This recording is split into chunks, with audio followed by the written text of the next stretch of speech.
남편 장례식 끝나고 시어머니가 내 손에 찢어진 지갑 하나를 쥐어줬습니다. 나중에 열어봐 그 한마디가 내 인생을 뒤집을 줄은 몰랐어요. 사람들은 50억이 어디로 갔는지만 궁금해했고 나는 숨이 막혔습니다. 나한테 남은 건 낡은 집 한 채와 10년 병수발의 피로뿐이었어요. 그래도 끝까지 웃으려 했던 내가 그날은 웃음이 안 나왔습니다. 지갑이 손에서 미끄러질 만큼 젖어 있었고 눈물인지 땀인지 몰랐어요. 문득 생각했죠. 나만 바보였나? 나만 믿었나? 근데 이상하게도 그 지갑을 쥐고 있으면 시어머니 체온이 남아있는 느낌이었습니다. 그래서 더 화가 났어요. 왜 끝까지 날 흔들어 놓고 가냐고. 그날 밤방 안에서 혼자 숨죽여 울었습니다. 아들이 문을 두드렸지만 괜찮다고 했어요. 나는 아직 이 지갑이 어떤 칼날이 될지 몰랐습니다. 나는 시골에서 태어나 감자밭 흙냄새를 먹고 자랐습니다. 아버지는 수학철이면 새벽부터 나를 깨웠고 나는 한 번도 투정 부린 적 없었어요. 땀 흘려번 돈이 늘 부족해도 우리 집은 이상하게 따뜻했습니다. 감자죽 끓는 소리, 화로 위 김. 그게 내 어린 시절이었어요. 대학은 못 갔습니다. 장녀였고 집 형편은 더 말할 것도 없었어요. 대신 일찍 일을 배웠고 사람 상대하는 법을 배웠습니다. 동네 슈퍼에서 일하며 웃으면 손님이 더 온다는 걸 알았어요. 그 웃음이 우리 집 생활비가 됐고 동생들 학비가 됐습니다. 그러다 고모가 왔어요. 도시로 나와 식당 일을 해보라고 했습니다. 부모님은 내 등을 밀어줬어요. 내 인생 내가 살아보라고. 나는 겁이 났지만 더 큰 세상도 궁금했습니다. 그렇게 나는 짐을 쌌고 시골을 떠났어요. 고모 식당은 점심시간마다 전쟁이었습니다. 나는 손님 주문 받고 테이블 치우고 물 따라주고 정신이 없었어요. 그 와중에도 웃었습니다. 웃어야 일이 굴러갔으니까요. 3개월쯤 지나 고모가 주방을 조금씩 열어줬어요. 갈비찜 양념, 된장찌개 재료 순서, 고기 재우는 시간까지 다 적었습니다. 몇 번은 짰고 몇 번은 탔어요. 그래도 다시 했습니다. 2년쯤 되니 내 손으로 만든 음식이 손님 입에서 칭찬을 받았어요. 그게 묘하게 자신감이 됐습니다. 나도 뭔가 해낼 수 있겠다는 생각이 들었어요. 그러다 단골 손님이 회사를 제안했습니다. 사무직으로 와보라고 했어요. 나 같은 고졸이 무슨 사무직이냐고 웃었는데 고모가 딱 잘라 말했습니다.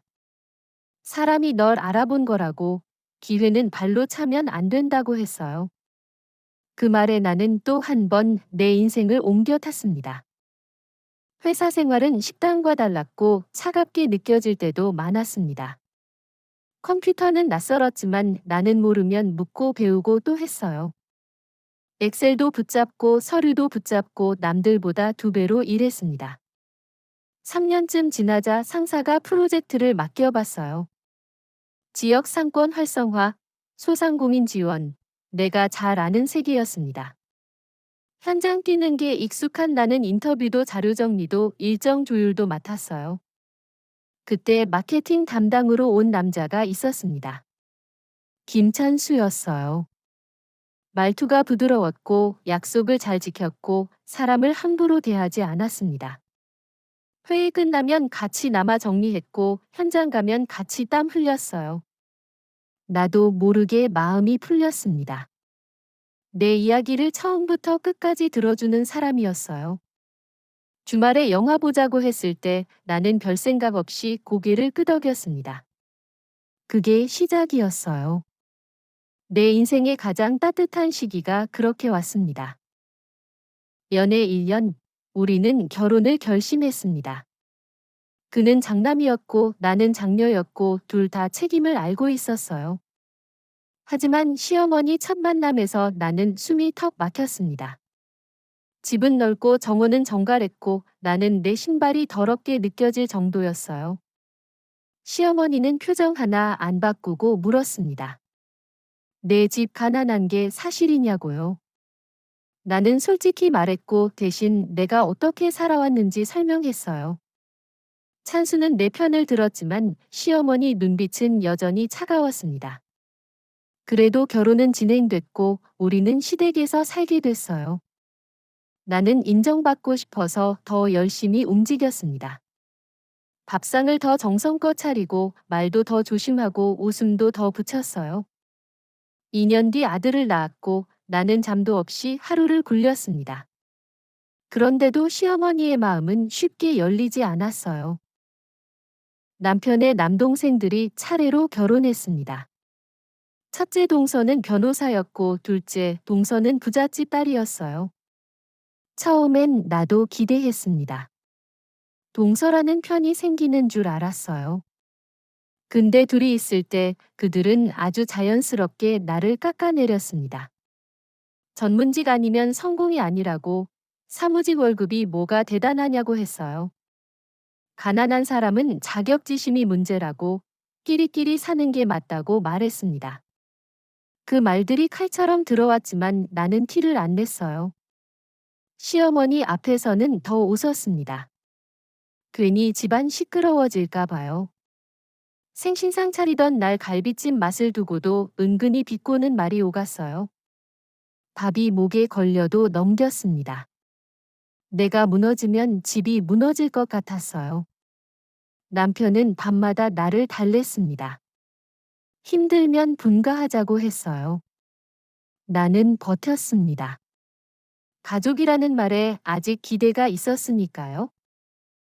그러던 날 우리 집에 진짜 비극이 들어왔습니다. 아들이 10살이던 날 남편이 교통사고를 당했다는 전화가 왔어요. 병원에 도착했을 때 그는 이미 식어 있었습니다. 나는 눈앞이 하얘졌고 시어머니는 내 팔을 잡고 쓰러졌어요. 장례식 내내 사람들은 위로했지만 나는 아무것도 안 들렸습니다. 내 안에서 뭔가가 딱 끊어졌어요. 세상이 멈춘 느낌이었습니다. 그 뒤로 시어머니 건강이 급격히 망가졌어요. 신부전과 당뇨가 악화됐고 혼자 생활이 불가능해졌습니다. 그때 시어머니가 내 이름을 불렀어요. 첫째가 아니라 영순아라고 했습니다. 나는 그 한마디에 또 버텼어요. 떠날 수가 없었습니다. 아들도 컸고 집안은 결국 우리 셋이었으니까요. 나는 마음을 정했습니다. 끝까지 모시겠다고요. 경간 후 10년은 말로 다 못합니다. 아침마다 약 챙기고 식단 맞추고 병원 다니고 집안일하고 아들 뒷바라지까지 했어요. 동서들은 가끔 와서 한마디씩 던졌습니다. 왜 이렇게까지 하냐고, 요양원 보내면 되지 않냐고, 내가 뭘 바라서 그러냐고 했어요. 나는 참았습니다. 남편이 내 옆에서 보고 있을 것 같아서요. 시어머니는 점점 약해졌고 나는 점점 말라갔습니다. 아들은 고3이 됐고 나는 미안함을 삼켰어요. 그러다 어느 날 상태가 급격히 나빠져 입원했고 보름쯤 지나 돌아가셨습니다. 장례식에서 유언장이 공개됐고 50억은 동서들에게 넘어갔어요. 나는 멍했습니다. 내게 남은 건 찢어진 지갑 하나뿐이라고 했어요. 그 지갑을 쥐어주며 시어머니는 분명 말했습니다. 나중에 열어보라고요. 그 말이 내 귀에서 계속 울렸어요. 왜 하필 나중이냐고요. 장지 문제로도 싸웠습니다. 시어머니는 고향 땅에 묻어달라고 했어요. 직접 마련해둔 자리라 했습니다. 나는 그 뜻을 지키자고 했지만 동서들은 가까운 곳이 좋다고 밀어붙였어요. 자주 찾아뵐 수 있으니 그게 효도라고, 말은 그럴듯했습니다. 근데 그들의 눈은 장지보다 재산 절차에 더 붙어 있었어요. 결국 시어머니는 그들이 정한 곳에 묻혔습니다. 집으로 돌아오니 더 허무했어요. 방마다 남편과 시어머니 그림자만 남아 있었습니다. 나는 한참을 울다가 지갑을 꺼냈어요. 안에서 구겨진 종이와 녹슨 열쇠가 나왔습니다. 종이엔 주소와 한 줄이 적혀 있었어요. 여기 가면 내 마음을 알게 될 거야 라고요. 그 순간 등골이 서늘해졌습니다. 뭔가가 시작된 느낌이었어요. 나는 다음 날 새벽 아무에게도 말하지 않고 길을 나섰습니다. 주소는 시어머니 고향 근처였습니다. 기차역에서 몇 번 데리러 온 적은 있지만 그 집은 처음이었어요. 낡았는데 이상하게 깨끗했습니다. 마치 누군가 방금 쓸고 닦은 것처럼요. 열쇠가 문에 맞았고 문이 열렸어요. 안방 서랍에서 일기장을 찾았는데 첫 장부터 내 이름이 있었습니다. 영순아, 내가 읽고 있다면 나는 이미 없겠지라고 했어요. 그 글을 읽는 순간 목이 메었습니다. 시어머니는 내가 동서들에게 어떻게 무시당했는지 다 알고 있었어요. 그러면서도 내가 가정을 지키려고 참아준 걸 고맙다고 썼습니다. 그리고 한 문장이 날 멈춰 세웠어요. 재산을 내게 남기지 않은 건 널 보호하려는 거라고 했습니다. 내 몫을 빼앗길까 두려워 일부러 숨겼다고 꼭 자기를 고향 무덤으로 옮겨달라고 했어요. 나는 그 자리에서 오래 앉아 있었습니다. 분노도 감사도 한꺼번에 올라왔어요. 나는 결심했습니다. 아무도 모르게 이장하겠다고요. 동서들은 장례식 후 단 한 번도 시어머니를 찾지 않았습니다. 그들에게 중요한 건 사람보다 돈이었어요. 그건 너무 분명했습니다. 이장 날짜를 잡고 믿을 만한 사람들을 불렀어요. 삽질이 시작되고 땅이 파이고 어느 순간 금고 같은 상자가 나왔습니다. 그걸 보는 순간 심장이 뛰었어요. 이게 뭐냐고 말이 튀어나왔습니다. 일꾼들이 상자를 꺼내 집까지 옮겨줬어요. 안방에 놓고 비밀번호를 눌렀습니다. 시어머니 생년월일은 아니었어요. 잠깐 멈췄다가 내 생년월일을 눌렀습니다. 딸깍, 문이 열렸어요. 금괴, 보석, 현금 다발, 그리고 맨 위에 유언장과 편지가 있었습니다. 나는 손이 떨려 글씨가 흐려질 정도로 오래 들여다봤어요. 유언장엔 분명히 적혀 있었습니다. 모든 걸 첫째 며느리 이영순에게 준다고요? 도장도 찍혀 있었고 편지는 더 길었습니다. 시어머니는 말했어요. 이 상자를 묻어준 건 고향의 노부부라고 자기 인생에서 가장 믿을 수 있는 사람들이라면서 그들에게 고마워했다고 했습니다. 나는 그 편지를 읽고 미안해졌어요. 서운함만 품었던 내가 부끄러웠습니다. 시어머니는 끝까지 나를 살리려 했어요. 남들 눈을 피해서라도요. 나는 가장 먼저 그 노부부를 찾아갔습니다. 살해를 해야 했어요. 그들은 내 손을 잡고 울었습니다. 덕희 씨가 늘 너를 딸처럼 아꼈다고 했어요. 나는 고개를 숙였습니다. 늦게 와서 미안하다고, 덕분에 숨통이 트였다고 했어요. 집으로 돌아오는 길에 아들이 말했습니다.